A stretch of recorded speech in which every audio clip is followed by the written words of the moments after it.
പള്ളിമൂലയിൽ നിന്ന് ഇങ്ങനൊരു വമ്പൻ വരവേൽപ്പും കൂടെ കിട്ടുന്നതിൽ ഒരുപാട് സന്തോഷമുണ്ട്. ഗാങ്സ് പള്ളിമൂലയോട് നിറഞ്ഞ സന്തോഷവും കടപ്പാടും ഒരു പ്രത്യേകതരം സ്നേഹവും അറിയിക്കും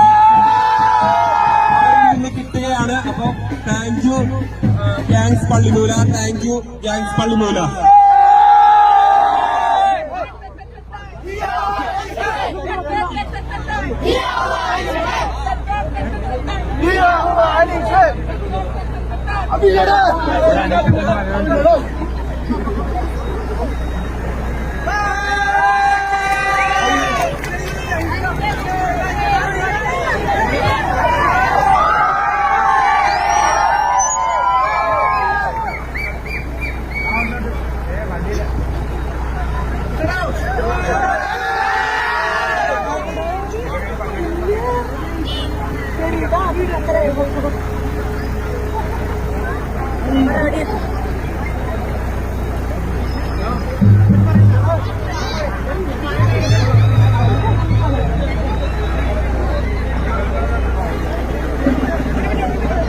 ഒരുപാട് സന്തോഷമുണ്ട്.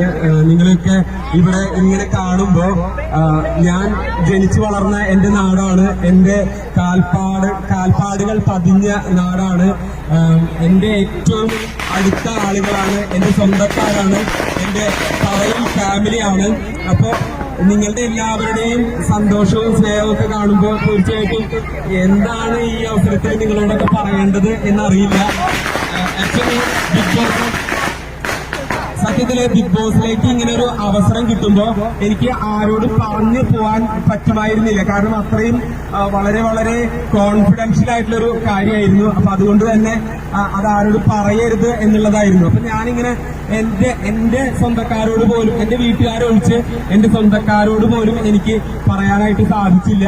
അപ്പൊ ഞാൻ എന്റെ ഒരു അവസ്ഥ മൂലമാണ് എനിക്കത് പറയാൻ പറ്റാഞ്ഞത്. അപ്പം ഒരിക്കൽ കൂടെ ചോദിക്കാറുണ്ട് അതിന് പറഞ്ഞു പോവായിരുന്നില്ലേ എന്ന്. പക്ഷെ അതിനുള്ള ഒരു സാഹചര്യം ആയിരുന്നില്ല, പെട്ടെന്നായിരുന്നു. ആരോടും പറയരുത്, എന്റെ ഒരു ഫോട്ടോ പോലും സോഷ്യൽ മീഡിയയില് ഇതിന്റെ പേരിൽ വരരുത് എന്നൊക്കെ പറഞ്ഞിരുന്നു. അതുകൊണ്ടാണ്. പക്ഷെ വീട്ടിൽ, അതായത് ബിഗ് ബോസ് ഹൗസിലേക്ക് കയറി കഴിഞ്ഞപ്പോ എന്താണ് എനിക്ക് തോന്നിയതെന്ന് ചോദിച്ചിട്ടുണ്ടെങ്കിൽ ഞാനൊരു വേറൊരു ലോകത്തിലെത്തിയ പോലെയാണ് എനിക്ക് തോന്നിയത്. ഒരു മായാ ലോകത്ത് എത്തിയ പോലെയായിരുന്നു. പിന്നീട് എന്തൊക്കെയാണ് സംഭവിച്ചതെന്നുള്ള ഒരു ഐഡിയയും ഇല്ല. 100 ദിവസം കഴിഞ്ഞ് പുറത്തിറങ്ങുമ്പോഴാണ് ഇങ്ങനെ ഒരു സ്വീകരണം കിട്ടുന്നത്. ഒരിക്കലും പ്രതീക്ഷിച്ചതല്ല. നിങ്ങളുടെയൊക്കെ സ്നേഹവും ഇഷ്ടവും ഒക്കെ കിട്ടുക എന്ന് പറഞ്ഞിട്ടുണ്ടെങ്കിൽ അത് വലിയ കാര്യമാണ്. അത് എനിക്ക് കിട്ടി എന്നറിയുന്നതിൽ എനിക്ക് ഒരുപാട് സന്തോഷമുണ്ട്. ഞാൻ പറഞ്ഞ പോലെ ജനിച്ച അന്ന് മുതൽ എന്റെ ഓരോ ഘട്ടങ്ങളും കണ്ടറിഞ്ഞ നാടാണ് എന്റെ കോടന്നൂര്. എന്റെ ഓരോ ഉയർച്ചയിലും എന്റെ ഓരോ താഴ്ചയിലും എന്റെ ഇടത്തും വലത്തും പിന്നെ കയറ്റിറക്കങ്ങളിലും ഒക്കെ എന്റെ കൂടെ നിന്ന നാടാണ്. അപ്പോ അതുകൊണ്ട് തന്നെ എന്റെ എല്ലാവിധ ഇപ്പോ പലപ്പോഴും ഷാനവാസൊക്കെ ആയിട്ട് സംസാരിക്കുമ്പോ ഇങ്ങനെ നാടിനെ കുറിച്ചൊക്കെ ഒരുപാട് പറയുമായിരുന്നു. അപ്പൊ എവിടെയാണ് അപ്പൊ ആദ്യമായിട്ട് ഇങ്ങനെ ചോദിക്കുമ്പോ എവിടെയാണ് നാടെന്ന് പറഞ്ഞപ്പോ കോടന്നൂരാണ് നാട്, തൃശ്ശൂരിൽ നിന്ന് ഒരു 10 കിലോമീറ്റർ മാത്രമേ ഉള്ളൂ എന്നൊക്കെ പറഞ്ഞപ്പോ ഇത് കേട്ടുകൊണ്ടിരിക്കുന്ന ആളുകൾ, സഹമത്സരാർത്ഥികൾ കോടന്നൂരോ അത് എവിടെയാണ് എന്ന് ചോദിച്ചതൊക്കെ എനിക്ക് ഓർമ്മയുണ്ട്. പോകെ അവര് തന്നെ കോടന്നൂര് വരണം എന്ന് പറയുന്ന ഒരു അവസ്ഥയായി. തീർച്ചയായിട്ടും അവർക്ക് ഒരുപാട് ആഗ്രഹമുണ്ട് ഇവിടേക്ക് വരാനായിട്ട്. തീർച്ചയായിട്ടും അവര് വരും. അപ്പൊ ഒരിക്കൽ കൂടെ കോടന്നൂരിനോടുള്ള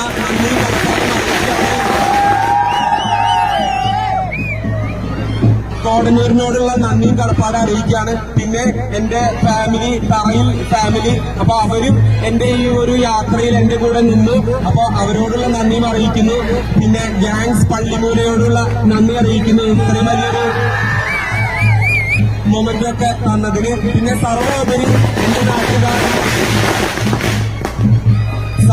എന്റെ നാട്ടുകാർ, നന്മ നിറഞ്ഞ കോടന്നൂർക്കാർ, അവരോടുള്ള നന്ദി എത്ര പറഞ്ഞാലും തീരില്ല.